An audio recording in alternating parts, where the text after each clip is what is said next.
Welcome to the Temporary Insanity Podcast.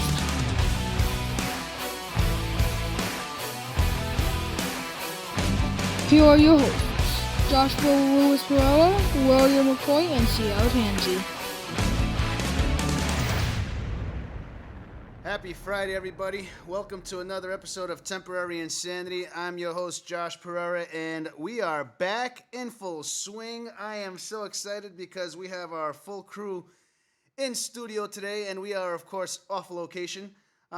We are sitting in my main man, Mr. William McCoy's dining room today, but we do have both our wonderful co-hosts with us today, Mr. William McCoy, Miss Sierra Tansy, and Miss Sierra, as we had mentioned last week, you have our full set of sympathies. But she came here ready, and she has her fierce face on. She told me today, she goes, Josh, I'm ready to tear it up. Will's got a rant he's got ready to tear up. So it sounds like in today's episode, as we target wokeness, or the anti-woke is what I want to call it, I think I'm going to play more of referee. I might give us some insight, but they came prepared. She says it's her generation thing, and Will says it's his people's thing, and I'm going to just sit back and watch them both go at it. So you're Portuguese. It's not your thing. No, we have no thing with the woke. You have no thing. In my people's thing, it's being woke is waking up to get to work. So I get woke every morning, and then I get to sleep every night. But welcome back, guys. It's been it feels like it's been forever, but it's only been 1 week without you guys in studio. And last week we had a special episode called to Salvation. It's been making its rounds around social media.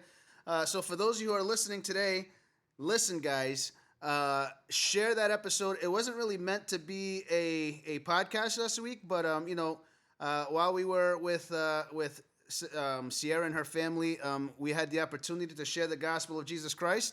And you know what? I went for the gusto, and that's what we did. We just specifically shared the gospel of Jesus Christ last week. There was no real topic or discussion about the country. There was no topic about current events. There was no pop culture. It was a legitimate, just Jesus Bible 20-minute episode. Actually, it was 18 minutes. So it'll be probably it'll be our shortest episode in the history of Temporary Insanity. But you know what I love about it is that'll probably be one of those episodes that from time to time we'll just blast out through Facebook and social media. Funny that the shortest post is from the guy that goes on 20-minute rants. Yeah, well, it's just one 20-minute rant about Jesus Christ and salvation, and we led you through the prayer last week. So if you've been listening over the past, wow, this is going to be I think episode 19 or 20. I'll have to pull up. I'll have to pull up the guide. I hope it's not 20 because we had an idea for 20. I think we might be 19. Let me go into my. Well, all right. Technically this should be episode 19. It's actually episode 20, but last week because we recorded something, it was episode 19. So we'll call this episode 19B because we did have an episode 20 in mind. But but if you've been listening to the last 18 weeks of actual episodes, we've been talking about Jesus Christ, and every time we finish our broadcast, we told you like, hey, just repent and pray and ask God to come into your life. And we don't usually give you the prayer on the broadcast, and my dear friends who are with me on the air today can attest to that. We don't actually sit there and pray with you. Last week I prayed with you on the air, so. Perhaps you've been listening and you've been too shy to call and you've been too like, hey, I don't want to call, I'm embarrassed or whatever.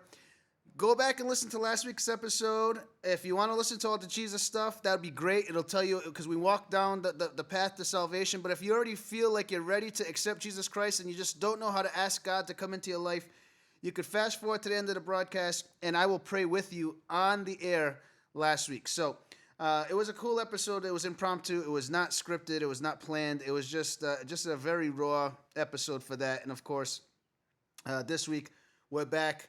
We're ready to start some trouble. I don't think our episodes are scripted. Well, none of our episodes, as you can hear from week to week, none of them are actually scripted because we don't know what's going to happen. There's been some episodes, especially when Will and I, before Sierra came on, and then Sierra came and started adding the jet fuel to the fire.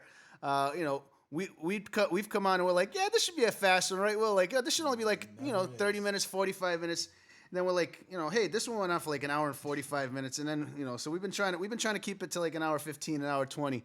It hasn't worked out well. We try. The people can't see it on the camera, but we have cue cards over there. Yeah, yeah. We don't have enough space in our studios for cue cards, but yeah. Last week was just raw gospel. It was just it was unplanned. In terms of our topics, we come up with topics and we just go. So this week we're coming back and we're talking about this woke. I mean, I'll be honest with you. This wokeness stuff has gotten a little crazy. I mean, and here's what I mean by this. I mean, we've gotten to this sensitivity age where, we've taken wokeness to a whole extreme. And honestly, what's happening now is we see a rise of an anti-woke movement. I mean, people are getting to a point where enough is enough. And throughout the episode, and that's at least the position. Like, you know what?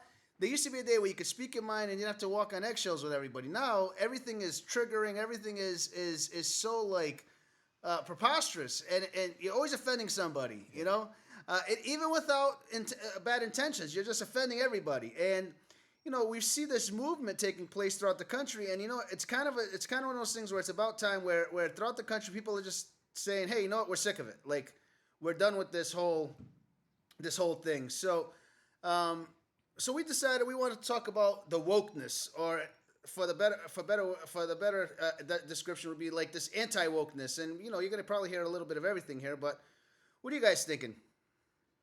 You want me to start? I mean, I can start. The word woke as it is now, right? Keep that in mind, everyone, what you think of it now, is not how it was intended when it was first said or created as a phrase, right? I'll read you a little bit from the Webster Dictionary, because once it's defined in the dictionary, then things get kind of wild.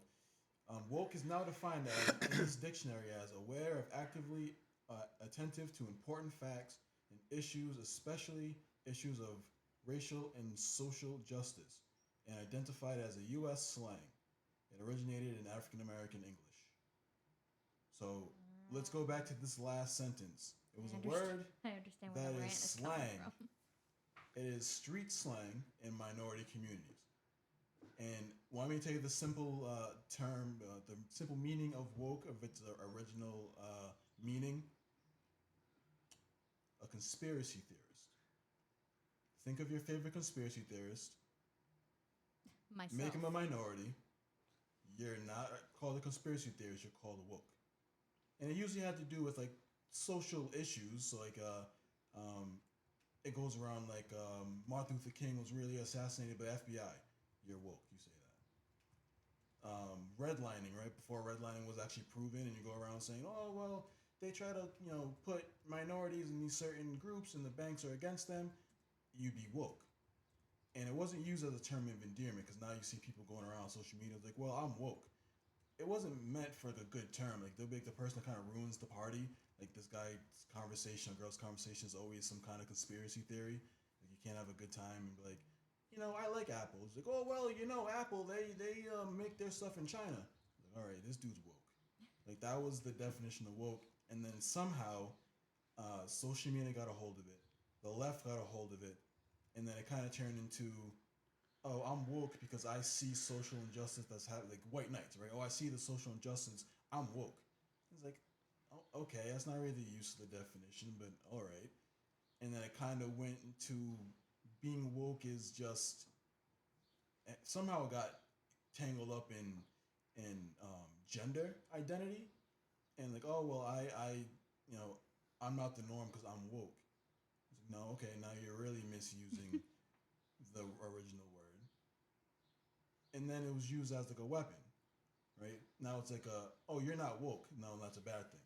Like, oh, you don't believe in this or whatever I believe in. Oh, you're not woke. You're one of those, conservative people, right wing people. You're not woke. Like now it's a bad thing. And now you go to the opposite side on the right, and they're also weaponizing the word woke. And people might not like this next sentence I'm going to say, but I don't care. Wokeness used and weaponized by the right side is anything non-conservative and non-white is woke.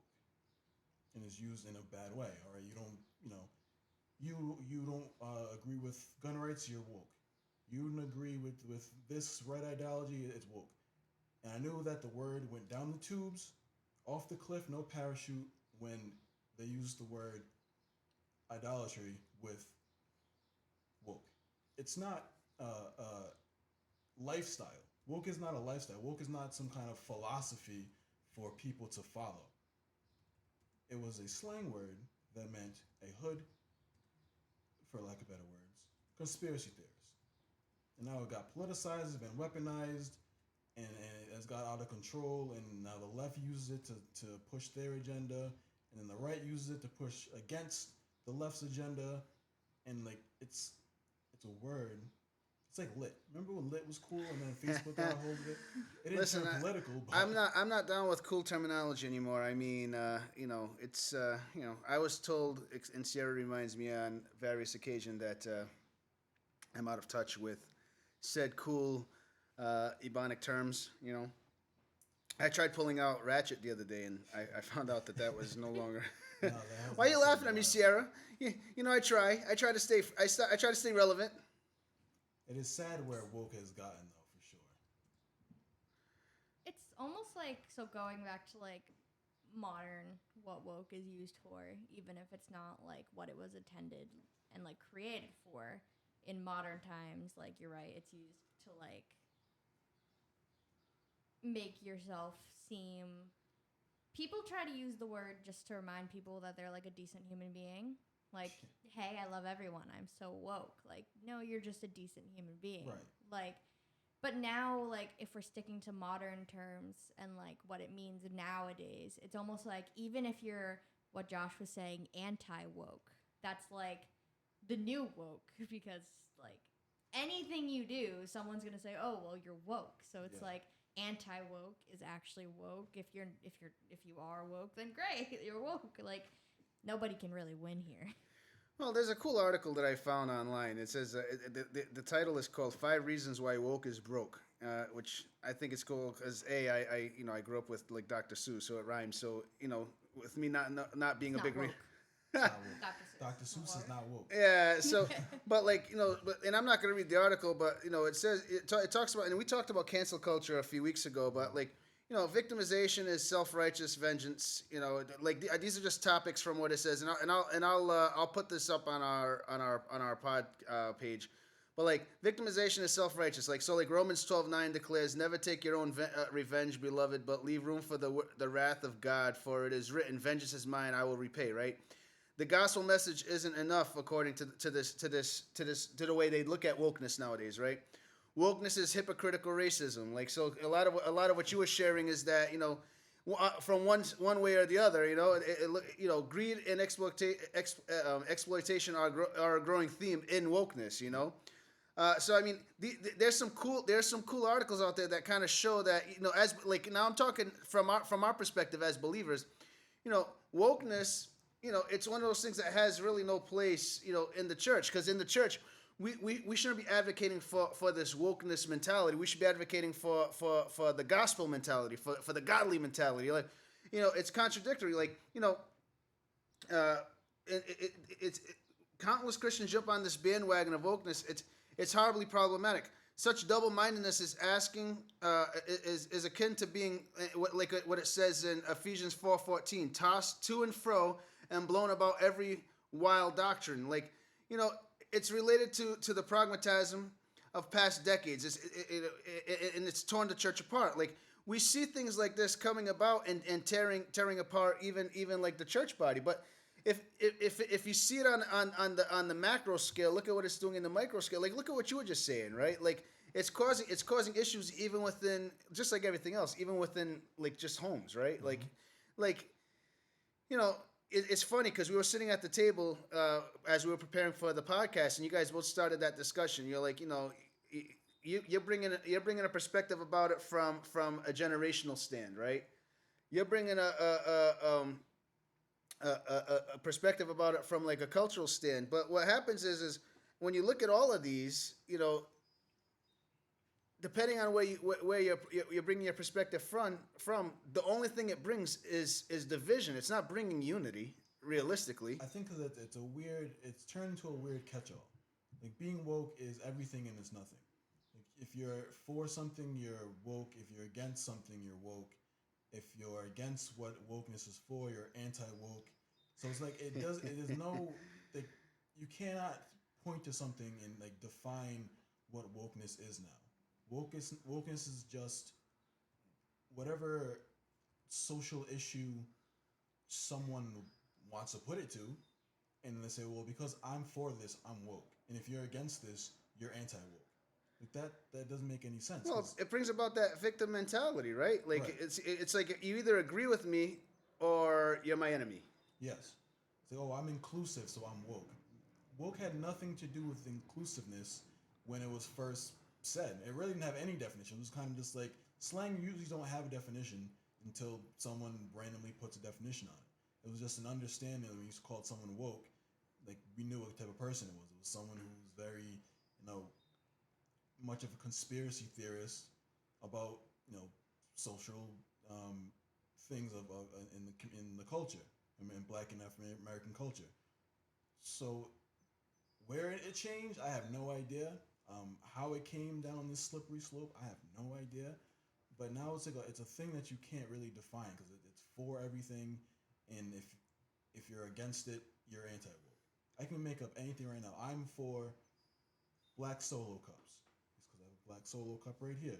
If you said, well, I prefer the red ones, you're anti-woke.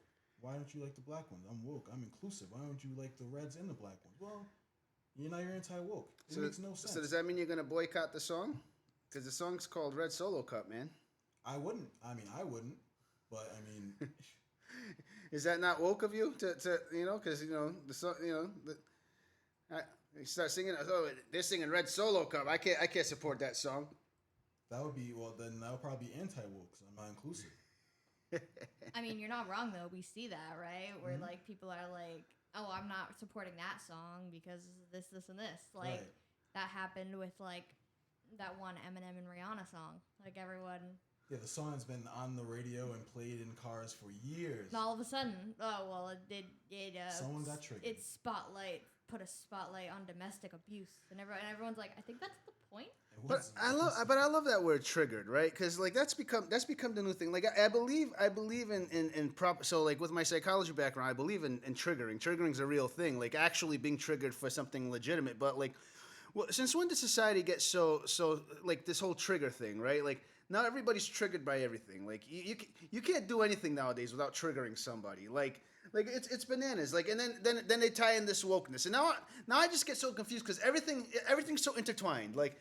You're not woke, and because you said that, and it's not in a woke way, you triggered me, and now because you triggered me, I'm like, and now I have like this, and they're making up like all these. People use these words to like abbreviate sentences now, almost like. So when people say they're triggered, it's like it doesn't necessarily mean like. I mean, I can't even say it doesn't necessarily mean offended, but like it also like it triggers a reaction in you, like which is human. Which is human. So like I don't understand why we need to have like obviously trigger is a word. It's like a real word. It's not like LIT, which like lit. Yeah. Like It's obviously another that's a real word too. Now But it like is. but it's but people use it in a way just to like abbreviate how they're feeling. Like, oh, I'm triggered. I'm not going to tell you what emotion I'm feeling. Just know that you triggered an emotion. Like what emotion? Like how would you say a conversation? Like most of the time it's I don't anger. appreciate that. I mean, yeah. Or discomfort maybe. Discomfort, yeah. But like it's small things. It's not like all right, like you have some like anxiety trigger, but people do have, and then like you're physically feeling like out of control pain or sorrow, whatever. It's like, that slightly inconvenienced me. You triggered me. Usually if I use the phrase I'm triggered, it's warning to you to know that like I'm about to like rant on you like really hard. I don't think I've ever used the word triggered non-ironically. Because I feel like if I have a problem with something, I don't like that or don't say that or whatever the case may be. I get some people might not know how to express that, so they say, "Oh, I'm triggered."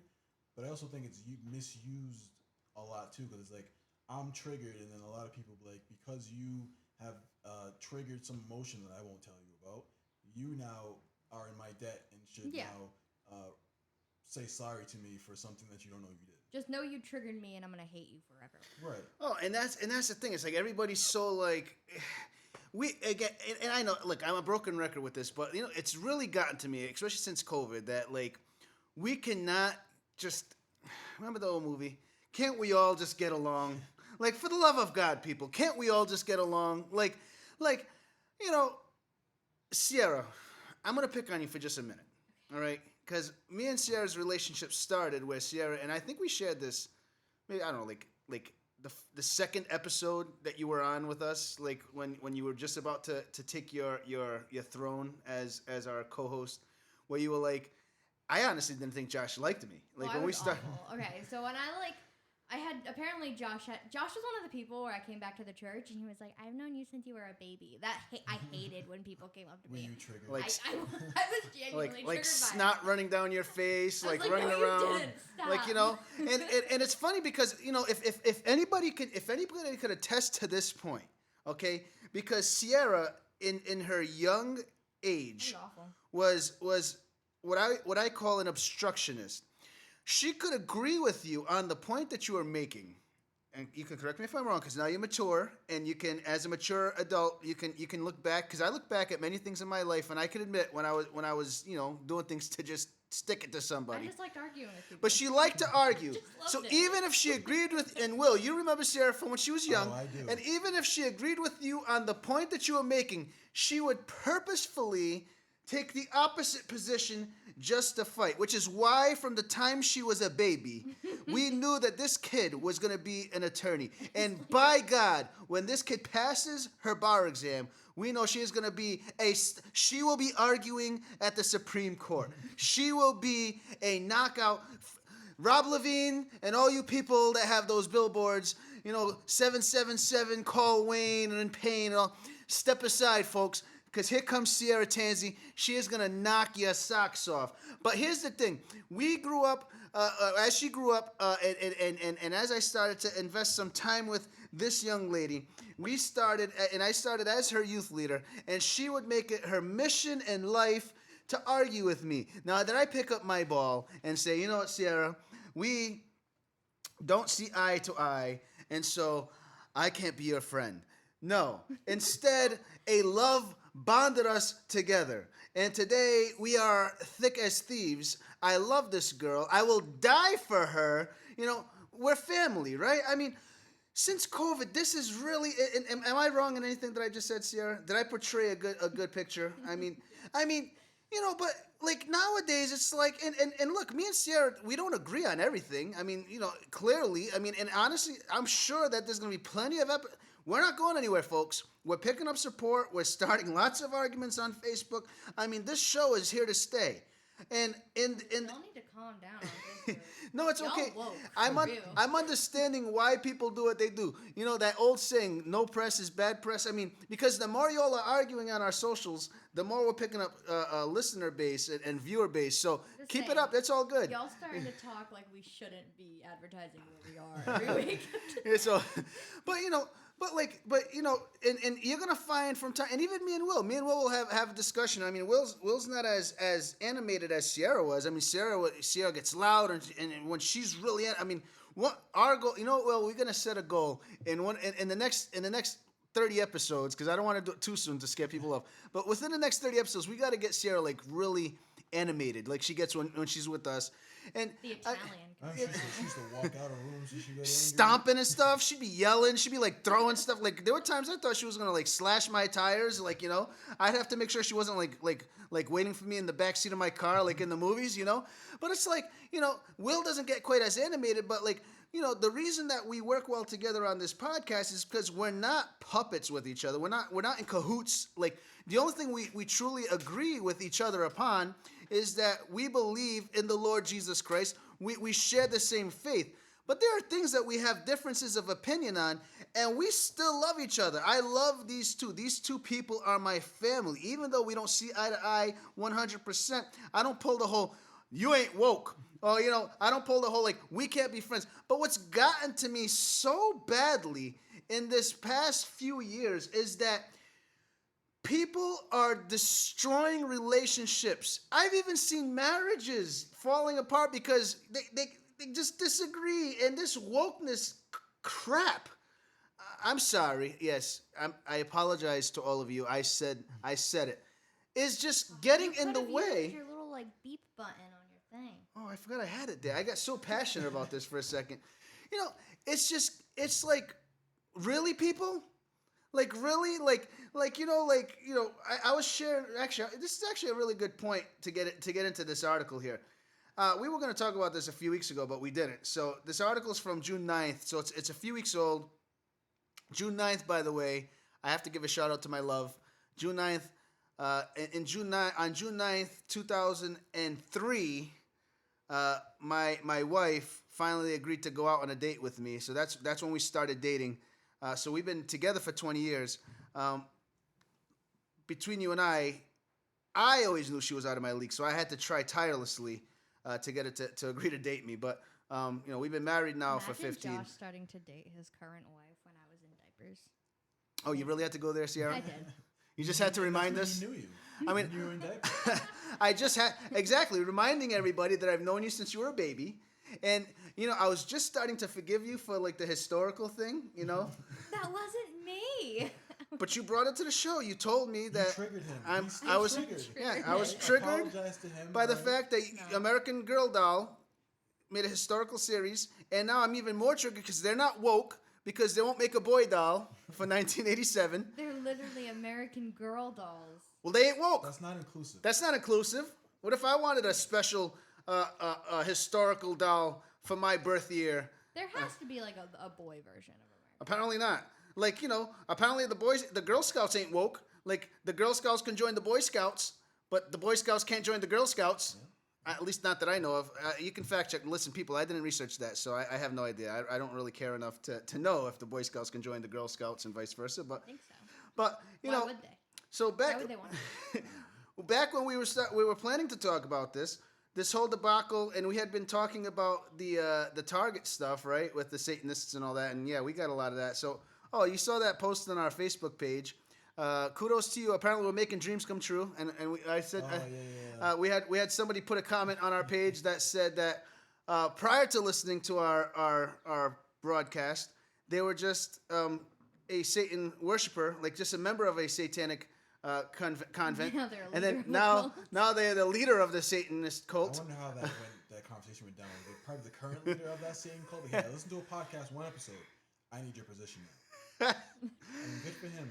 Listen, I wasn't trying to. All I was saying is that they misrepresented what Satanism was. I mean, back in the day, because the dude made a comment, he quoted it. We have the article online. The article said, "Satanism is a symbol of love and inclusion." No, it is not. Satanism is Satanism, which is sacrifice, human sacrifice, and the worship of the Lord of Darkness, aka Lucifer, Satan. Blood sacrifice. From what I know about the Satanist churches, it's a very hard club to get into. They just don't let anyone in. Like, you have to prove yourself. Yeah, probably. fit a certain criteria. So inclusive is a little weird. You know the They're a Biltmore symbol Hotel? of love and inclusion. No, they're quite the opposite. They're a symbol of death and. Do you know the Biltmore Hotel in Providence had like a Satanism altar and like a chicken coop like on the roof? I'm just saying. I don't think they do anymore. I was just They did. simply calling out that this man was speaking on behalf of the LGBTQ community. I wasn't saying anything negative. I was just saying that he made himself the de facto spokesperson as the designer of this clothesline. And then I asked Will a simple question. Did I not, William? I asked you a simple question. I says, does this mean that he is the spokesperson for the LGBTQ community worldwide? Right? He made it seem like it. He said, this is our partnership. Are they in agreement as the LGBTQ community that he is their leader? I have very strong opinions about this. Good. I think. Speak strongly, girl. I think no, that's not correct. Because just because he said this does not mean that every single person in the LGBT community agrees with him. And also, which is the problem. The people that are boycotting Target think they're being a little dramatic. Wait, I can't agree with you on that. Because Target was not putting the Satanistic stuff on the market. But just because Target like chose this guy to be the designer of the line doesn't mean that they're supporting Satanism. If they were supporting Satanism, they would have put the Satanistic stuff on the shelves. But you also can't say Target is squeaky clean because they approve all their clothing lines. So they saw the designs before they said, okay, put them on the shelves. Yeah, but none of them are the Satanistic ones. okay, but here's the problem, Sierra. They had a choice. The buyers at Target had a choice, and they chose the one that endorsed this dark occultish. First of all, here's the thing. All right, these people these people who boycotted, and I was amongst them. Just to give you now, and this I love Target. and this broke my heart because I, as you saw from my which was messed up because you know. I failed to change my Instagram bio, so it still says the one that. Change it to Walmart. Well, I didn't go to Walmart either. I just went to Amazon because because let's be fair, a lot of the times when we went to Target, it was just to go to Starbucks. Most of the time. I never really shopped at Target, so it didn't matter to me. But but Target had a choice to make, and they were endorsing this, all right, and they were and just like, you know. And these people had a right, and the very fact of the matter is that those like me who decided to stand up for being enough is enough, we were persecuted. Shop at Target, don't shop at Target. But you know what?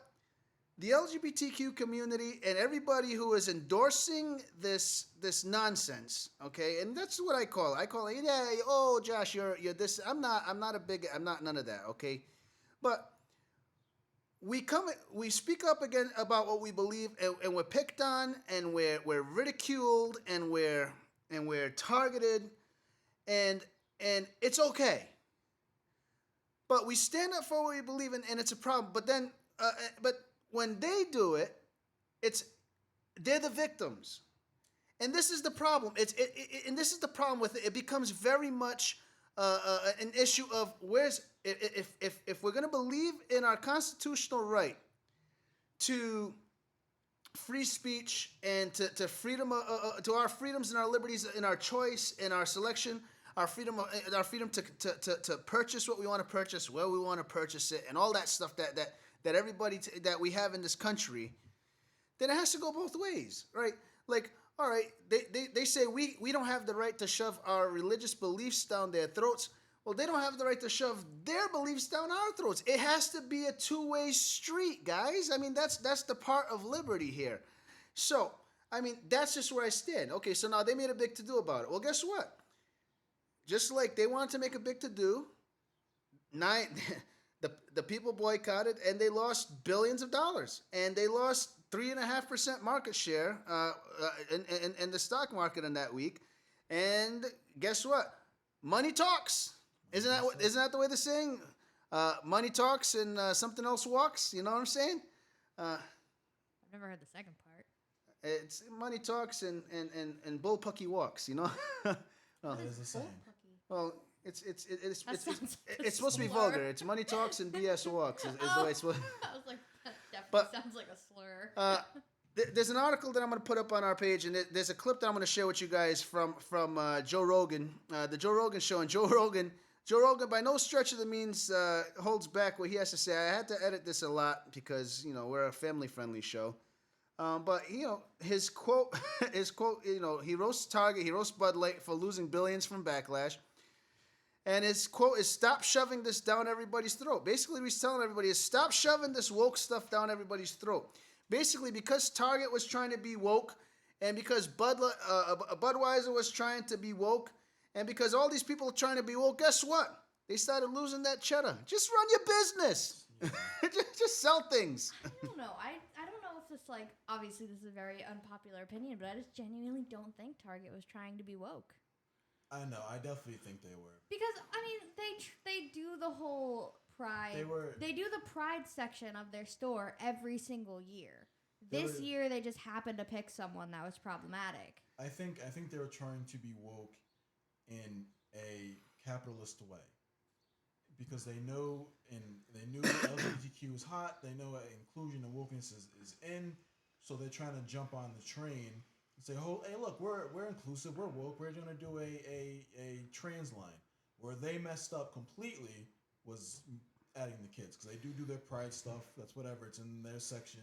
But I think once they started doing, children lines, that's when the parents of across the United States was like, hold up, wait a minute. But I want to go back to a point that you made, and because it is a good conversation point. You're saying just because the creator claims to be a Satanist and he made an LGBTQ line, they can't really be correlated. But, and I guess I'm going to test what Josh said too, when it's flipped on anywhere, it is correlated. So let's bring the church so we can go to church. If there's a pastor or somewhere in a mega church and they, mess up, they embezzle money or they cheat on their wives, and we see it, because human is still human, how quick are everyone to throw down Christianity as a whole, right? Because these people are associated with the church and Christianity. They, messed up in their personal life, and now Christianity is this horrible religion. Church is terrible. But now you see this the LGBTQ and then the Satanist guy is like, oh well, let's separate them. Which you can, but again, like Josh was saying, then do both. So this is a man who's a Satanist that also so happened to design a line. And then flip it, this is a man who might have been a pastor or involved in the church, but in his personal life, he messed up.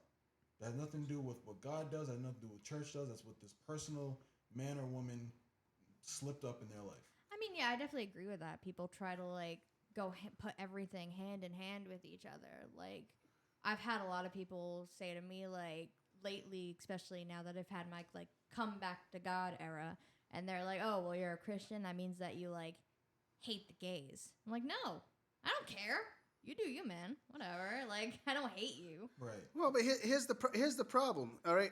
And we can't say that they're not trying to be woke, because here's the problem. Look, as people who go to Target all the time, look at the section front and center, right? You walk into Target, at least the one that we go to. You walk into the Target, you walk in the front door, and front and center every month they have their different theme, right?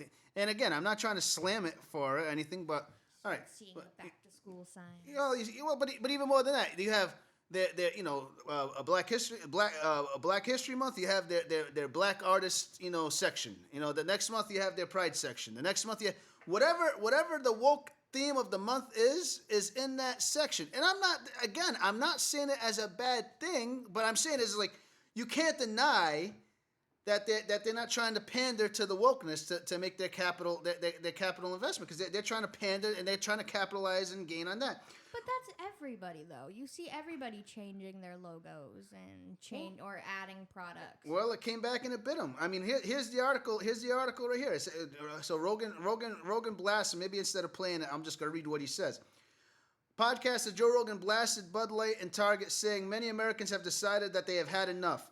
With massive companies facing public backlash for engaging in woke messaging, Rogan's guest stand-up comedian Theo Von proposed an app that could show customers of business where they put their political money.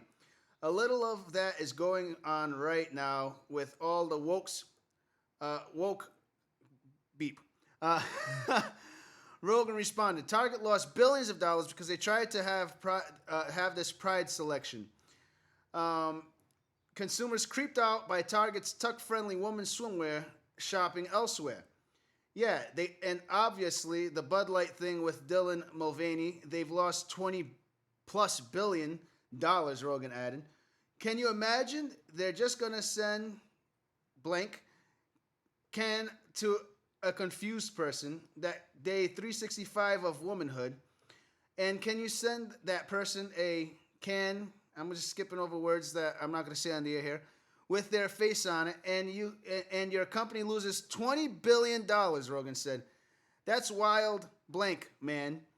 So we're seeing that now where we never saw that before, where people are going, enough, stop shoving this down everybody's throat, Rogan observed. He went on to suggest that much of the far-left messaging today from major corporations like Target has gone beyond the pale for society. When I go to Target, I don't want to see, blank tuck pants, like they're designed to help you tuck your blank, Rogan said. Hey, that's not normal. I don't want that right in front of everybody. It's weird. And he continues on. But then the later part of this this article says LGBTQ advocate scolds Target's rainbow capitalism, says it missed opportunity after pulling pride displays. Basically, this guy comes on, and I'm going to put this article on our site, and he says that Target didn't have any cojones because they didn't stand up for themselves against the people boycotting Target. Well, listen, Mr. Advocate. First things first, I don't think it's appropriate for you to tell Target whether or not they have the cojones based on your fighting for them to keep the tuck pants. I kind of agree with them. And second, Target made a decision. You stick with it. Yeah. No. But Target also made another decision. They were losing mad money. Yes. As a business, let's I would have been I like, you know what? think they I'm not can about to be afford losing that. lose the money. Like They don't- Target, but they don't you made want a to. decision. At this point, you're just gonna anger more people. So like, stick to it at this point. But the thing is, people forget, and people so sharp at Target. Target is not going anywhere anytime soon. In their corporate, I think a lot of people forget when they talk about any campaigns that corporations do. It's to make money.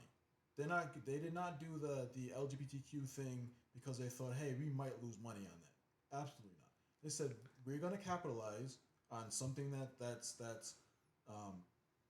woke. I hate using the word. I hate using that. It doesn't even Right. sound like a real word anymore. It's not. It was slang. But they said we're going to capitalize on this while we can. And then when it backfired, they say, oh, we're losing a lot of money. It's not because they let's be honest, Target does not care about LGBTQ like that. I think They it do looks not. worse for Target that they went back on their But decision. that's fine. In a year, people will forget. And you know know who who- doesn't forget in a year? Dead. Yeah, and you know who doesn't care is Target's stockholders who are like, hey, make us our money back because otherwise you're going to be in, because people are going to get fired. And people did get fired, I'm sure. I want to talk about Bud Light for a second. Sure. I'm so sick of hearing about Bud Light, and this is why. You should stop focusing about who you have on your can and maybe focus that your product is disgusting. Absolutely. Like, your product is gross. Bud Light messed up too because they for some reason don't understand who their demographic is. It's a bunch I of won't- conservative white men with Yes. beards. What Who did you like- think who was like going to drinking happen? it, watching the game. They like drinking it when they get off from working on the farm. I'm stereotyping a little bit, but I'm kind of being joking, so don't come at us on Facebook. But that's probably a majority of their consumer base. But here's my thing, and here's where I get very, and this is not me trying to be like sensitive and all that stuff, but you have all these beautiful women, like real women, born women, and I'm not throwing that as a jab because, well, I mean, that's going to be a whole different conversation. I'm staying out of that one. but you have all these. Come on, man! Like here's you're the telling thing. me out of all these gorgeous drop dead women, my wife included, you have to pick somebody who changed over. Like, come on, man! Here's the thing, though. People need to understand that Dylan Mulvaney is still a real human being. Yes, but you She also literally gotta got realize put internet into exists. hiding for like a month because people just couldn't Yes. calm down. People are Well, I'm very not saying to go to cold. that extreme either, but I'm saying, but come on, like Dylan, I love Dylan Mulvaney. like you do follow you. her on TikTok. I I mean, didn't know that wasn't. think true. she's great. Dylan, you do you. I'm praying for you and all that and whatever. But of all the gorgeous women in this world, you're telling me you couldn't I think that Dylan you couldn't Mulvaney pick makes it a beautiful. God created born woman Well, here's the thing. come on, man. She got facial surgery, so she actually looks a lot more like a woman now. Sure. It doesn't matter. It Not does. my cup of tea either way. That's not even the point. Well, my point is like people who are trying to be woke and anti-woke don't seem to remember that there are people at the end of what they're doing. Like you're right. There are a lot of other people that Bud Light could have used on their awful Or cans. or not put a person on. Or there. not put a person on it at all. What happened? Was But- it Budweiser that did the horse commercials? Bring back the horses. Yeah, man. I said that a few weeks ago. I says, you know what? I missed the Clydesdale and the frogs. But You know, again, remember the frogs used to be like, There's Bud, still a person at the Wise, end that's being er. affected by your words. So I like, get calm it. down. I get it. But at the same time, Target, come yeah, on. he's a Satanist, but also he has this line that he's really proud of, and y'all are sitting here bashing it. If you're not a cup of tea, keep your mouth shut. I don't think you should be hateful, but I also think you reap what you sow. If you're gonna put yourself out, same thing with the internet. If you're gonna put yourself out there as an influencer, or a celebrity or an e-celebrity or whatever the case may be, unfortunately, the unfortunate part of the internet is that you have to knowingly know that you're putting yourself out Well, for yeah. that. There's two Criticism. sides of every coin, right? Like, be a decent human being, but also watch what you put on the internet. Yes, but the internet as it was different before when the internet was new, and you're like, ooh, I didn't know this backlash was going to happen. Trying to prove myself as not a conservative here on this podcast, Joshua. My thing is, it's no matter what you do, you can be doing something fantastic. Look at Mr. Beast, right? Mr. Beast, when he did his philanthropy things with helping people pay for the surgery to see, he was called Satan for helping people. Mr. Beast is in a lot of stuff now too. Well, that's because of his friend. Well, no, he just posted on Instagram a few days ago that he was apparently obese. People didn't like that. Why? Why are people sure? If he feels like he's obese, and if a BMI chart says it, and a doctor might say it, because the post was like, I woke up one day and just realized I was obese. Yeah, what's wrong with that? And everyone's so mad. That's exactly what I'm saying. People are just getting mad because people are famous at this point. Well, it was. I saw I forget. It was a comedian who said it was a line, and it was funny because it kind of goes, I guess, a little bit with that theme. And I think the line was because everyone talks about body positivity and feel great in your own body, and the line was something like. If everyone's so down with body positivity, why does every girl get mad when I compare them to Lizzo? So it's like, and it brings me to the point that wokeness is like a weird contradiction of itself. Well, the thing about wokeness is all it's doing, and honestly, like everyone keeps talking about if you're woke, they're trying to present it as this kumbaya thing. It's not. All wokeness is doing is bringing more division. It's bringing more violence. It's bringing more pain than anything else. ABC News puts out an article June 7th of this year. Kennedy Davenport, a drag queen, rejoiced when she heard last year that she would be featured on apparel in the forthcoming Pride collection in Target. You never imagined the opportunity like this, Davenport told ABC News, comparing the breakthrough to her previous role competing on the TV show RuPaul's Drag Race. I love that. RuPaul, old school drag queen. For Davenport, elation turned to disappointment last month when Target announced it would remove some Pride products from the stores in response to the anti-LGBTQ harassment faced by employees, she said. Davenport said she does not know whether the products with her image would be removed. The bigwigs at Target should continue to take a stand with us and not be so quick to fold, Davenport said, calling on the community to return the full Pride collection to their shelves. I would love for Target to put on their boxing gloves and fight. Davenport is among 5 artists and organizations tied to this year's Pride collection at Target who criticized the company's response to backlash in an interview from ABC News. Critics acknowledge the difficult position faced by Target when anti-LGBTQ backlash nationwide boiled over last month into a boycott and reported employee harassment, including bomb threats at stores in Utah, Ohio, and Pennsylvania. However, some critics said the decision to remove Pride products marked a retreat from the company's long-standing support of the LGBTQ community that could further embolden extremists and imperil vulnerable people. So, I mean, based on what your point, Sierra, I mean, yeah, look. Bomb threats are ridiculous. I mean, some people took it a little extreme. I mean, I'm with the boycott. I mean, but we shouldn't be bombing Targets. I mean, the thing is that goes to the hypocrisy of the new woke movement. I want to emphasize on the new definition of woke.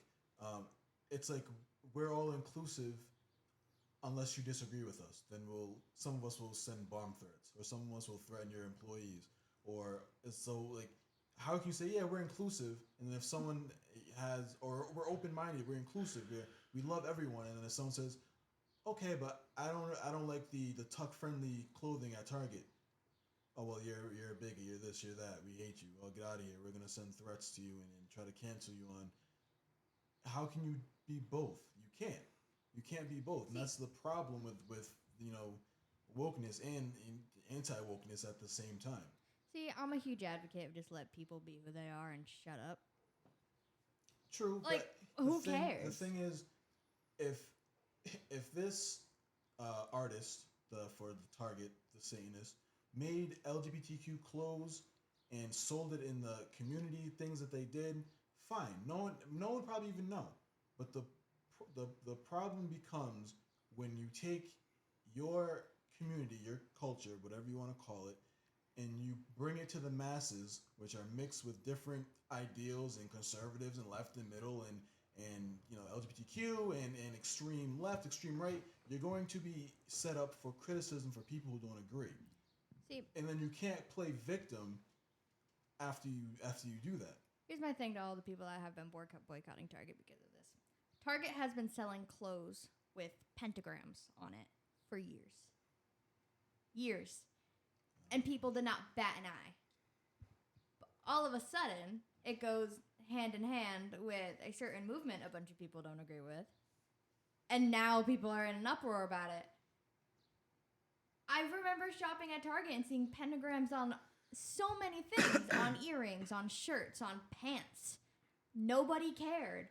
And everybody knows what the pentagram is. So why all of a sudden is it such a huge thing? I can't speak that much, but I know like the pentagram and stuff has been embedded in I guess you can say culture. Well, like, it's a big thing the in hot like topic, the heavy metal. it's a big scene, thing in the witchy witch stuff. Culture too, which I'm pretty sure where Target was trying to focus it, but still like it's still the pentagram. But I also don't see at that time. I don't remember anything like anyone boycotting it. And then if someone did have something to say about it, the Satanist or the witchy people threatening to bomb people or threaten employees because they're not buying their clothes, or the things that's happening now with this LGBTQ line. But if that did happen, I'd say the same thing. If you have a subculture, the witchy, the death metal, heavy metal, the edgy teenager hot topic scene, and you're bringing out of that into a more mainstream venue, you have to open yourself up for boycotts, for pulling if it's not making the company money. My thing is like I'm not treating this any different than I would anything else. For me personally, there are some people who see But there definitely people are. Absolutely, they say just because LGBTQ and they're putting all their energy in this when there could be different atrocities that happen they turn a blind eye to. I completely agree with that. But Like I don't understand why people get so mad over the Pride Parade. Just let people party for the weekend. Who cares? I mean, I hate the like the traffic in Providence, but like just let them party. Just, I mean, who cares? that I guess I can agree to a little bit. But then again, I'm never going to attend, and then I shouldn't. At no point should I ever be attacked verbally, whatever, for not saying I don't want to go because I don't agree. I mean, I had a bunch of friends that went, and I was like, I'm good. But the Target thing is like, hey, employees at Target saying, hey, I don't agree with this, and then members of the LGBTQ, which I guess you can't say doesn't represent them, but they kind of do, are now harassing these employees and they're saying, I don't agree. My only beef with the Pride Parade is like, why are you walking around naked? Well, because again, That's my only beef. because again, look, there's two sets of rules. There's the rules for everybody except for them. All right, and I don't it's think innocent. I don't think that's the case. But it is the case because think about it. You just said it yourself, right? Why do you get to walk around naked? Why do you get to? But that's not the argument I was making. The argument I was making because I know a bunch of straight people that went to the Pride Parade just to have fun, and they were wearing some questioning stuff. Right, but here's the thing. Too. All right, let's rewind to a couple of weeks ago. We were talking about the upcoming political campaign, and we touched very briefly on something that happened at the White House. Right, so during Pride Month, they put the LGBTQ flag over the American flag, and they flew it. And then in front of the White House, you had all the LGBTQ community, and you had a bunch of people pretty much topless and flashing around. That's indecent exposure. That's public indecency. That's all kinds of laws that are being broken. Why is that okay? Why is that okay for a certain subset of people or subset group to get away with breaking the law versus the common citizen? It's becoming, and then if you arrest these people for doing these things. But now we have the it becomes one of those things where you're targeting me because I'm part of the LGBTQ community. Why is it okay to give certain leeway to a certain subset of people than others? I'm not saying that it is, but also now we have the whole argument that if you do, people are gonna be like, well, guys can walk around shirtless. That's been around for a long time. Exactly, and that's why people think they can do it. They don't think they can do it because they're gay. But I also think that's what's considered private parts. Because a straight man could not walk around with no pants on and covering his junk with his hands. That would be indecent exposure. I've watched cops. They arrest people like that all the time.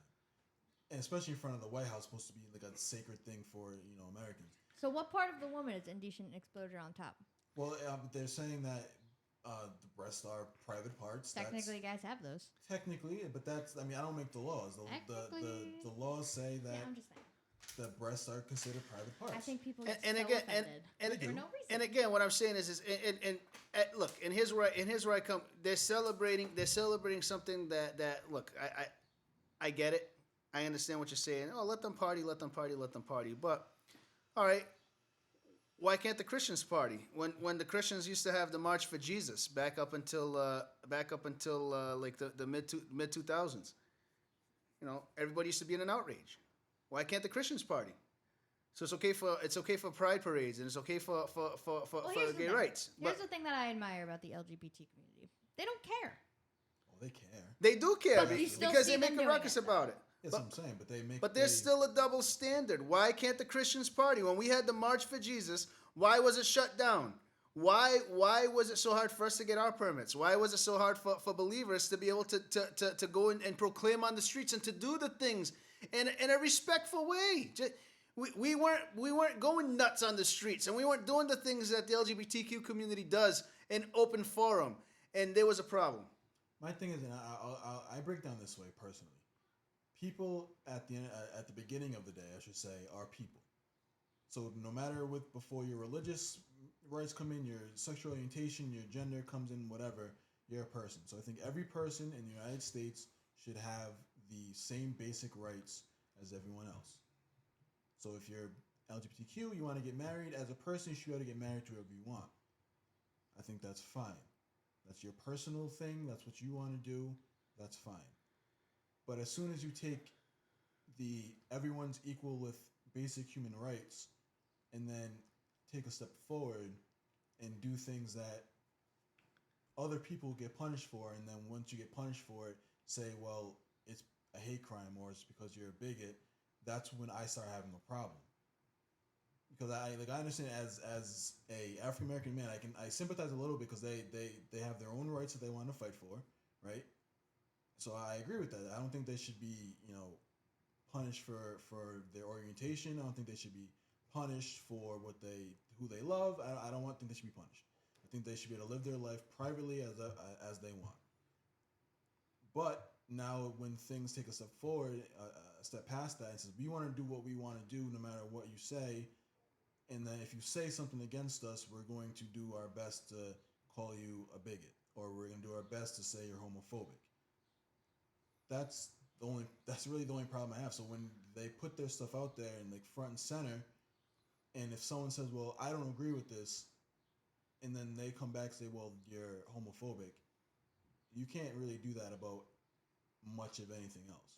Well, yeah, that's true. But also, nobody needs to look at a gay couple that's holding hands on the street and comment. I can agree with that. Nobody needs to do that. That's not your place to do. And I get whole free speech and everything, but at that point, you're being rude for no reason. But I don't think we're commenting to that here. What I'm simply saying is that this knife cuts both ways. I mean, from the eye, look, I'm looking at this also from the eyes of faith, right? From where I stand, all right. We love all mankind. We do. We love everybody. The Bible teaches us love everybody, love your enemy, love all of God's creation. I'm not saying that we're here to cast hate or to cast judgment on these people. I'm not here to say that we should be hateful towards them, because the Bible says to love everybody, love your enemy. The Bible teaches us even more so to love the sinner. Look at Jesus when he walked this earth. Do we agree from the church perspective with lifestyles and in terms of the wokeness? No, we don't. There's a problem here. The problem that becomes is we intertwine our lifestyles with who we are as people, as with our identity, and that's a topic for a whole different day. And we can talk about that till the cows come home, I guess, like the sayings go. What I'm saying is what I'm saying is that, this whole thing of wokeness being shoved down our throats, it's not cool, because you have it being so twisted in a way that, unless you agree with their perspective, from wherever the woke perspective is coming from, you're the bad guy. It's that victim mentality. They're always victimized. There's no winning. All right? Everybody loses. And all it does is it's like a kamikaze bomb. Everybody dies in the end, It's just not, it just doesn't work. It's just, you're setting up society to just fall apart. There used to be a time, and this goes back to what I started saying at the beginning. The Bible teaches us that iron sharpens iron. So what happens when you have a good educated discussion is that people learn from it. A good debate, that's why you have debate teams, is that you take two opposite sides of a coin or a topic or discussion, then you argue both sides, and what comes from that educated discussion is that both sides learn something. You may end up finishing that discussion still in disagreement, but there's a mutual respect. The problem with wokeness in America today is that there's no respect in it, And if you don't agree with my perspective, you're just not woke, and we can't be friends, and we can't get along, and I have to shove my opinion down your throat, and if you don't like it, you're dead to me, And I know I've said that to a few people in my life, but it's over things that were relevant. I mean, when was it not okay for me to have my opinion? When did we become sheep? Go ahead. I want to keep beating a dead horse here. But yes, I agree. Everyone has the right to their own opinion. But when it comes to somebody's identity and how they feel about themselves, I think you should just leave your nose out of it. I agree. Right. So you're speaking against wokeness, because in the wokeness theory, what a woke person would tell you is if you need to believe what I believe, and if you don't, you're wrong. I'm speaking against both of it. I'm speaking against woke. I'm speaking against anti-woke. I'm speaking for just being a decent human being and just liking people. Absolutely. But to your point, right? If anyone's identity, you should keep your nose out of it. Right? I agree. But now it's a Friday night, and I gotta go home from work, and there's traffic. Why? Because there's a gay pride parade going through the city of Providence. Well, now, even if I want to stick my nose out of it and have nothing to do with it, because it's not my community, I now walk out of work and see a parade going by, and I see men and women in scantily dressed clothes holding hands, doing whatever they want. Now I'm forced to see it. And now people are people. I usually just ignore it, but there's a lot of people, especially in the age of the internet, which now if they see it, they're going to react and they're going to have their own opinions. That's the thing. If you want people to stay out of your business, you can't put your business out there. Just like with us, we're putting our business out there. All those bad comments or comments that are against what we do on Facebook, we can't turn around and complain about that, because we decided to put our views and our opinions out there.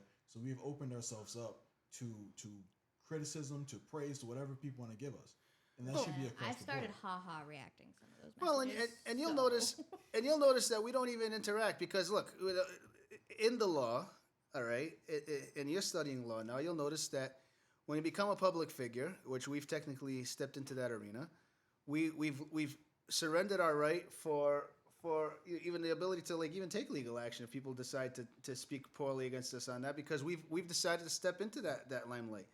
I mean, all I'm saying is people need to learn how to like you say, mind their business, but we also need to learn that it's okay. It's okay to have differences of opinion. It's okay not to see eye to eye, and we need to learn how to respect each other. I found there's an article online that I'll share. Woke is a fairly modern term that comes to mean conscious of injustice in society. I suppose in theory, if that was legitimately where it stayed, it could have worked in an ideal world. A woke person is especially attentive to racial discrimination and the issues surrounding it. So like Will said, it was something that started off with a cultural thing, and society kind of took it and twisted into what it is today. Although the word woke has been closely linked to the rise of the Black Lives Matter movement, which is an episode we'll have coming up very soon, the term goes back further than that and can be found in the 2008 song Master Teacher by Erica Badu, and in She's a weird one, Erica Badu. a 1962 essay published in the New York Times called If You Woke, You Dig It by William Melvin Kelly. I didn't read that one. I might have to. 1962, fun fact, was the year my father was born, on New Year's Eve, 1962. When it comes to being woke, as believers, we should keep three things in mind. And it's a cool little article. You know, we acknowledge, and I didn't mean for this episode, and we're not trying to hop on the LGBTQ community, because I mean wokeness goes far beyond that. But it feels like they kind of took over it as of late. I mean, because honestly, wokeness was supposed to be, and initially it was targeted towards racial issues, but it's become like wokeness has become like a Swiss Army knife. They apply that term, and I think that's the problem towards like anything that people want to use to fit their need. You know, I don't think celebrating the equality that you didn't once have classifies as woke. Like, I'm a big advocate. Like, yeah, whatever, have your Pride Parade, and I'm a big advocate for like African American communities and Native American communities to have something like that too. I think they use it more of a because they're inclusive, they're woke. I think that I understand why. A part of me does understand, like, why they want people to accept it so bad, because for so long it wasn't. And again, it's the same with, like, African American and Native American communities and all those people that, like, I don't want to say are minorities, but, like, once were really big minorities. Like, I understand people wanting to like celebrate something that wasn't always something that they were allowed to celebrate. I agree with that, but I think the topics are a little different. Because sticking to like the African Americans and Native Americans, they were more celebrating that they could be humans. Yeah.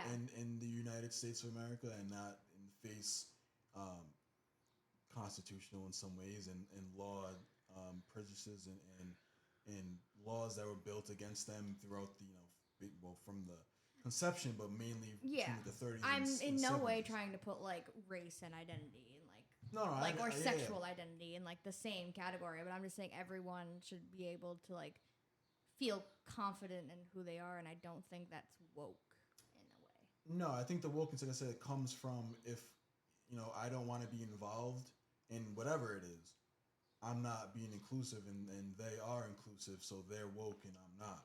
Yeah. And we'll speak on anti-wokeness, because I think anti-wokeness is becoming the polar opposite, and I'm sure a lot of people will disagree, but I'm seeing this anti-woke movement turning back into the good old boys club. It's like, who's because you're going to the opposite extreme. Yeah, like, you don't, and like that's this, what we have this, to be and careful this. for, right? You're like, oh, all right, you're not gay. Okay, you're not for Black Lives Matter. Blue Lives Matter, right? Okay, you live in the South. Come be anti-woke with me. And I think that's also a scary polar opposite of wokeness. And when politicians are running, and people know politics is a very word-associated game. When people are running on anti-woke sentiments and anti-woke campaigns, it's like, okay, well, what's your definition of anti-woke? Because the woke definition is a Swiss Army knife and doesn't really mean anything. It means everything, it means nothing. So what is your definition of anti-woke, and what's your agenda with anti-woke? Well, it's like how in 2020 it was like this big thing, like if you didn't hate all cops, you weren't woke. Which is ridiculous. Which is ridiculous, because like who's gonna save you when someone's breaking into your house, like Right. But like it, and then like obviously I'm reminded of this because like we're all getting those like Facebook memes in our Facebook memories about like COVID and stuff like that, and like one of the ones that popped up in my like memories recently was like, not all cops are bad, like a handful of them might be. Or, like, not all firefighters are bad. A handful of them might be. And, like, that's kind of the case for everything, right? Let me give you a good example for wokeness with COVID, right? If you got the vaccine, you were woke. If you didn't get the vaccine, I guess you're anti-woke. But for the original use of woke in the original slang, someone would come up to you and be like, "Hey, you better do your extra research on that COVID vaccine because you know how the government have been with the black community. You can't really trust them." That person still might get the vaccine, but they're speaking woke because you're like, "Hey, before you do that, wake up and make sure you do all your research." That's what woke was. It was a conspiracy theorist. Oh, make sure you double check the government because they might be doing this behind the scenes. It was woke to believe that like China did it on purpose. Right, like it's like one of them. I know people like that. Go to Black Twitter, you can find all of these. Actually, don't go to Black Twitter. It's crazy on Black Twitter. It's like they talk about like how There's New Black York, Twitter. New York, how like the crack epidemic happened. They're like, well, you know, the FBI dropped the caseload of crack right before the crack epidemic happened. That was being woke, right? Back in 2014, 2013. That was being woke, and it wasn't a good thing. He's like, all right, this dude's a Debbie Downer over here. You gotta always bring up some conspiracy whenever I talk to him, and now it's some weird, political weapon. Conspiracy theories are supposed to be fun. Yes. Like the Mandela effect, Right? Or like the butterfly theory. Well, but not and look, I'm not gonna lie either. Like a lot of conspiracy theories can be just that, and then there are some theories that they seem nuts and they can be true. They're not all wrong, and I'm not gonna come across like a nut either. But what does this mean for the church? Because here's the problem. The problem with the woke and the anti-woke is the church gets wrapped up in it, and then what happens is it affects our ability to do our job. What is our job? Our job is to share the love of God with people, and then we look like nuts. I mean, let's be honest. And Sierra, you could attest to that because you're recently. I get it. I get it. We do. We look like nuts. Like, oh, Listen. you Jesus nuts. We're taught from like birth that this magical being came down from the heavens to save all of us from something you can't see. Like, hearing that from an outside perspective, it does sound a little crazy. What? Right, but it's not very different from being taught that all of the laws of science changed for like one brief instant, and Exactly. and a particle came and exploded, and like, come on, man. The No matter how you idea slice of, it, like God and Jesus sounds like it makes no more sense than the Big Bang does. Like, But I think that then the difference is one gives you hope. If you ask the Big Bang theory, it's like, okay, well, we exploded, we all came into life, we came from fish from the ocean, evolved into man. What happens when we die? Oh, nothing.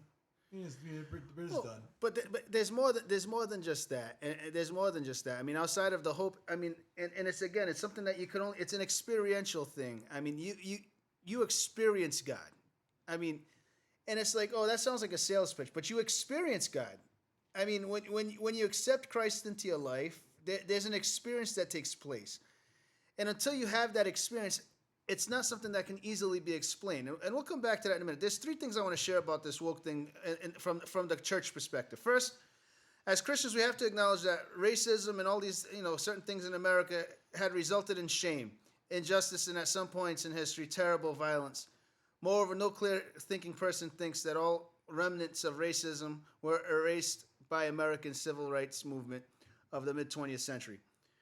For as far we've come since the Civil War, there's still work to be done. I mean, and like Will was saying, the woke movement was originally supposed to be, just that, keeping your eyes open, and Will's explained that pretty well throughout the program. Second, Christians should understand that while laws and legislation guard the principle of equal rights for all Americans legally, no law can change the heart. Someone who is filled with prejudice and racial hatred will not suddenly be filled with love simply because a new law was passed. Unlike some who pursue change only at the legislative level, Christians know the evil of the human heart. Jeremiah 17:9 says, "The heart is deceitful above all things and desperately sick. Who can understand it?" I mean, real justice is possible only when individuals have been justified in Christ. And that's the part that we try to make sure people understand is we are justified only through Jesus Christ. Only when we have been saved can we live out the mandate, "You shall love your neighbor as yourself," as we're taught in Mark 12:31. Jesus addressed a lot of these divides, among other things, in the parable of the Good Samaritan. in Luke 10:25 through 37. I'm not going to read that to you, but you can look it up. I'll have it on our site. Third, as a Christian, we must realize that real reconciliation in Christ occurs when we prioritize our identity in Christ over our belonging to a group category or a racial category or an ethnicity. Members of the body of Christ should feel more at home in our Christian family than even in our own social group or ethnicity. There is neither Jew nor Greek. There is neither slave nor free man. There is neither male nor female, for you are all one under Christ Jesus. That's what it says in Galatians 3:28. As Christians, we should be woke, quote unquote, to the love of God for our family in Christ. Anyone who hates a brother or sister is in the darkness and walks around in the darkness. They do not know where they are going because the darkness has blinded them. That's what it says in 1 John 2:11. We should be woke to the light of the gospel, like it says in 2 Corinthians 4:4. In their case, the God of this world has blinded the minds of the unbelievers to keep them from seeing the light of the gospel of the glory of Christ, who is the image of God. We should be woke, quote unquote, to the fact of temptation in the world, like it says in Matthew 26:41, where it says, "Watch and pray that you may not enter the temptation. The spirit indeed is willing, but the flesh is weak." We are reconciled with God and united to Christ, like it says in 2 Corinthians 5:18. All this is from God, who through Christ reconciled us to himself and gave us the ministry of reconciliation, allowing us to be truly reconciled with one another. Real change and real answers to the problems of racism, injustice, other societal evils are found in God's word and in the peace that he gives. I guess what I'm really trying to say here is woke, anti-woke, what are societal groups, LGBTQ, Black Lives Matter. At the end of the day, all that's doing is blinding us to the truth. The truth is that we're all in need of a Savior. We're all in need of this reconciliation that comes through Jesus Christ. I'm not going to go into the big salvation talk today because I did it last week, but listen to last week's podcast, the 20-minute talk about salvation. Simply put, we've all sinned and fallen short of the glory of God. The only promise we have for this life is that there's a chance to have eternity through salvation in Jesus Christ. John 3:16, for God so loved the world that he gave his only begotten Son, that whoever believes in him shall have eternal life. You don't have to perish. You'll have that eternal life. Make that choice today. There's a bunch of noise out there. Shut it out. Like Sierra said, mind your business. Literally. Turn the other cheek if it bothers you so much. Goodness. Shut it out. Mind your business. Lock your eyes on Jesus Christ. He'll get you through every situation. That's all I got to say about the matter, because wokeness to me is wake up in the morning, go to work, do your job, earn your paycheck, take care of your family, focus on your kids, be a good steward of your time, of your money, of your faith, of your relationship with God, and everything else will fall into place. What do you think, Will? I mean, woke was a thing for me, not anymore. But I think what could help the church and Christians, I think we need to stop attaching ourselves to worldly labels. Whether it's Democrat, Republican, woke, non-woke, anti-woke, left-leaning, right-leaning, conservative, whatever the label might be. Because what that does is they start to put you in a box that people can then exploit.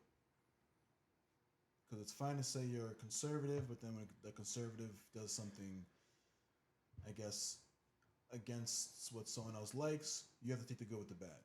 You can say you're a leftist, but then when the leftist does something that's a little out of pocket, you can't say you don't agree with that portion, but you agree with the rest, because you got to take the good with the bad.